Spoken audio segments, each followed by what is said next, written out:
Engkau maha penyayang di antara yang sayang. Jadi kita begitu berkeluh kesah dengan hidup ini, katanya beriman. Katanya sholat, inna sholati wa nusuki wa mahyaya wa mamati lillahi rabbil alamin.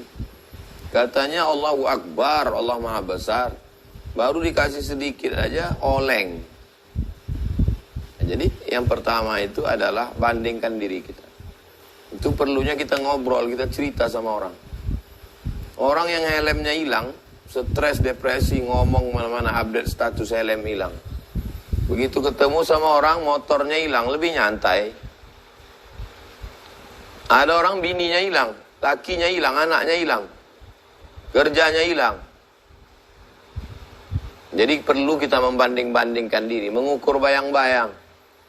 Jadi jangan kalau kita kena keterpurukan, usaha hancur, bisnis nggak jalan, lalu kemudian kita mengurung diri. Berhenti sendiri, stres, depresi, minum racun, mati. Tetap sholat ke masjid berjamaah, dengarkan tausiah, ceramah, ngobrol. Mungkin ada orang yang dibukakan Allah pintu hidayah, tahu dia, ujian kau ini belum ada apa-apanya.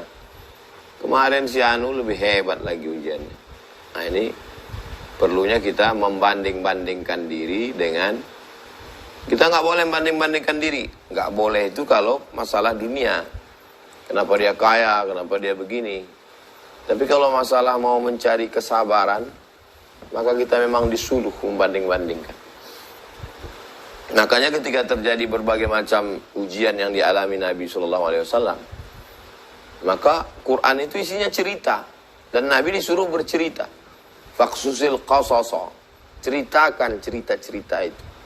Supaya apa? La'allahum yatafakkarun. Supaya manusia ini berpikir. Dan kalau kita baca buku-buku motivasi itu, isinya cerita. Cerita tentang orang sukses, cerita tentang orang gagal, cerita tentang orang buat permohonan 16 kali ikut tes PNS nggak lulus-lulus, akhirnya buka usaha berhasil. Cerita tentang orang keluar dari bank konvensional, buka warung pinggir jalan, akhirnya sukses. Cerita tentang orang diusir mertua karena nggak punya kendaraan, akhirnya buka usaha sukses. Dunia ini cerita. Man make story. Manusia bisa membuat cerita. Apa ceritamu? Bagaimana cerita orang lain? Bandingkan cerita itu. Bandingkan cerita kita, kesakitan kita, kebangkrutan kita, kematian saudara anak kita dengan orang yang diuji Allah Subhanahu wa taala, maka belum ada apa-apanya.